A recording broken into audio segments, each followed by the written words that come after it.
नमस्कार, सत श्री अकाल। मैं आपका दोस्त, आपका हमसफ़र अमिताभ सेठी। आज मैं एक नए टॉपिक पे बात करने जा रहा हूँ, जिसका विषय है पानी और पैसा। पानी और पैसे का टॉपिक मैंने क्यों एक साथ लिया है कि हमें इन दोनों की कदर तब होती है जब ये हमारे पास नहीं होता है। जब हमारे पास होता है तो हमें ना पानी की कदर होती है, ना पैसे की।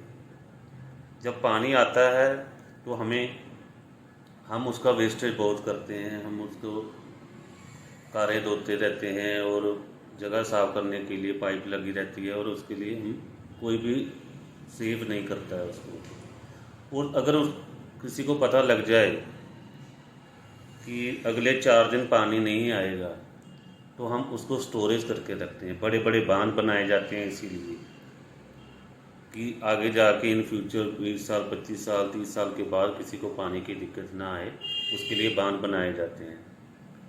तो घर में भी अगर हमें पता लग जाए कि अगले 1-2 दिन पानी नहीं आएगा, तो आप लोगों ने देखा होगा कि हम अपने घर की रसोई में, बाथरूम में बाल्टियाँ भर के रखते हैं, और बड़े ध्यान से, अगर टूटी चलाए बिना हम एक मग में पानी लेकर ब्रश भी करते हैं, एक मग में लेकर, और नहाते भी एक बाल्टी से ही नहा लेंगे।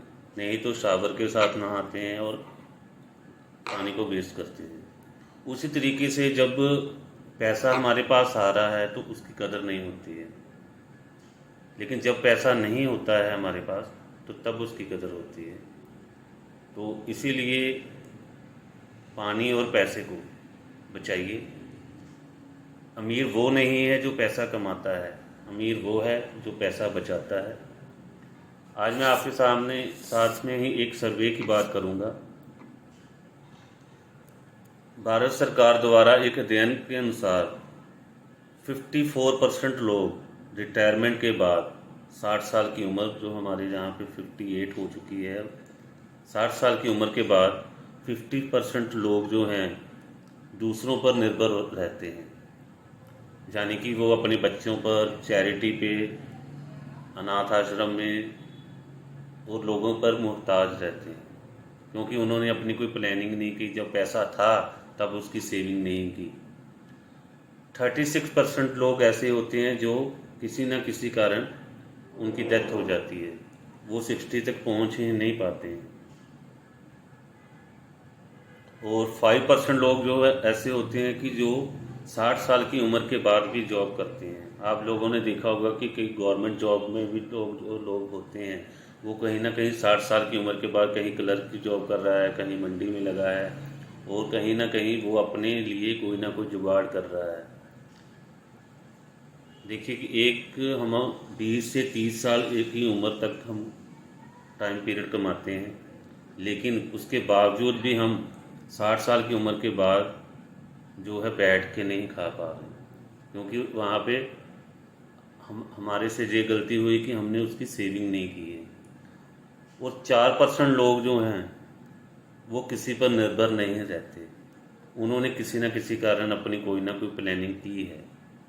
कहीं ना कहीं से पेंशन आ रही है, कहीं से उनको रेंटल इनकम आ रही है, ठीक है।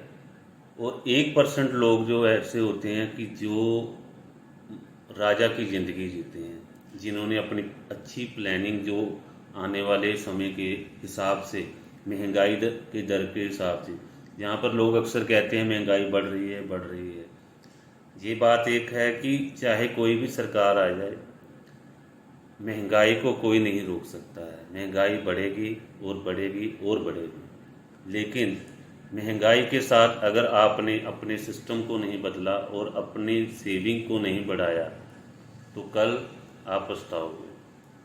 बहाने बनाते हैं कि अक्सर जब भी मैं पिछले 16 साल से वर्क कर रहा हूँ, तो मैं जब भी लोगों को मिलता हूँ जो गवर्नमेंट जॉब में भी हैं, प्राइवेट जॉब में भी हैं, मैं सभी उम्र के लोगों को मिल चुका हूँ 16 साल में, लेकिन उनके अलग अलग बहाने होते हैं सेविंग के लिए।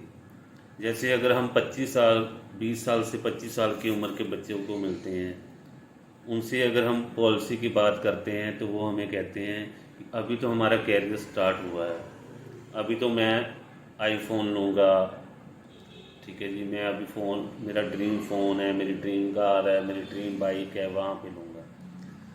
क्योंकि वहाँ पे क्या है कि इंस्टॉलमेंट में हमें सब कुछ मिल जाता है। आपका सारा पैसा जो है उधार की ज़िंदगी में जा रहा है, ठीक है। अगर किसी की सैलरी 20,000 रुपया है या 10,000 रुपया है तो उसके हाथ में जो मोबाइल है 60,000, 70,000 और लाख का है, क्योंकि आज 0% पर आपको लोन मिल रहे हैं। लेकिन वो 0% नहीं है, उसके बारे में आपको मैं अलग वीडियो में बताऊंगा। और अगर हम 35 की उम्र में किसी को मिलते हैं, 35 की उम्र के लोगों को, तो वो कहेंगे अभी मैंने अपना घर बनाना है, मेरे पास घर नहीं है, मैं किराए के मकान पे रह रहा हूँ, तो वो मैंने अभी घर बनाना है, तो अभी आप वेट करो। जब 40 साल की उम्र होती है तो वो कहते हैं कि नहीं, अभी तो यार मेरे बच्चे हैं, अभी बच्चों का फ्यूचर देखना है, बच्चों की पढ़ाई लिखाई के खर्चे हैं, तो मैं अभी नहीं करवा पाऊँगा क्योंकि हाथ बहुत तंग है। जब 50 साल के होते हैं तो वो कहते अब तो पैसा बचा ही नहीं है, मैंने तो सारा पैसा अपने बच्चों की एजुकेशन में लगा दिया है, ठीक है, सारा पैसा अपने बच्चों की सेविंग में, एजुकेशन में लगा दिया, उनकी मैरिज में लगा दिया, मेरे पास तो पैसा बचा भी नहीं है, मैं तो बच्चों पे डिपेंड हूँ। क्योंकि 50 की एज में आते आते लोगों को इसका एहसास होने लग जाता है। और जब 60 साल की उम्र के लोगों से हम बात करते हैं, क्योंकि ज़्यादातर हम 60 साल की उम्र के लोगों से बात करते हैं, लेकिन उनके प्लानिंग के लिए नहीं, उनके बच्चों की प्लानिंग के लिए। फिर वो सोचते हैं काश मैंने भी अपने लिए कुछ प्लानिंग की होती। आज की डेट में हमारा उद्देश्य यही है, मैं सेठी बीमा सेवा केंद्र का, कि सारी उम्र कमाने वाले हाथ किसी के आगे ना फैला सकें। क्योंकि देखिए, सारी उम्र बच्चों को हम ऐसे देते हैं, और जब 60 की उम्र के बाद हमारा हाथ ऐसे ना हो, इसके लिए आपको प्लानिंग करने की ज़रूरत है। मैं वीडियो को ज़्यादा लंबी नहीं लूँगा, लेकिन लास्ट में एक बात करूँगा कि अगर आप पैसा बचाओगे आज, तो कल आपको पैसा बचाएगा। इसके लिए अपनी रिटायरमेंट प्लानिंग ज़रूर कीजिए, बच्चों की प्लानिंग कीजिए कि कल को बच्चों को किसी पर डिपेंड ना होना पड़े। हम गाड़ी का इंश्योरेंस करवाते हैं, बाइक का इंश्योरेंस करवाते हैं, घर का इंश्योरेंस कराते हैं, फैक्ट्री का इंश्योरेंस कराते हैं, लेकिन जब अपने इंश्योरेंस की बात आती है तो हम टालते रहते हैं। फिर हमें कहा जाता है कि जब हमें ज़रूरत होगी तो हम बुलाएंगे। देखिए,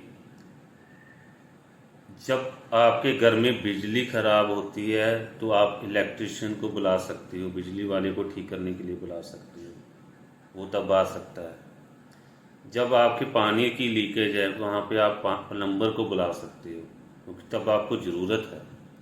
लेकिन जब आपको इंश्योरेंस की ज़रूरत होगी, जब आप हॉस्पिटल में होंगे, जहाँ लास्ट स्टेज पे होंगे, आपको इंश्योरेंस की अहमियत तब पता लगती है, लेकिन तब आपकी कभी इंश्योरेंस नहीं हो पाएगी। क्योंकि इंश्योरेंस ऐसी चीज़ है, वो आपके लिए नहीं, आपके परिवार के लिए। तो आज ही अपनी प्लानिंग कीजिए और अपना बजट देखिए कि क्या आपका बजट है। अगर नहीं आपको पता तो एक बार नीचे दिए गए मेरे नंबर पर कांटेक्ट कीजिए और अपनी अपॉइंटमेंट फिक्स कीजिए, ताकि मैं आपकी अच्छी तरह प्लानिंग कर सकूं।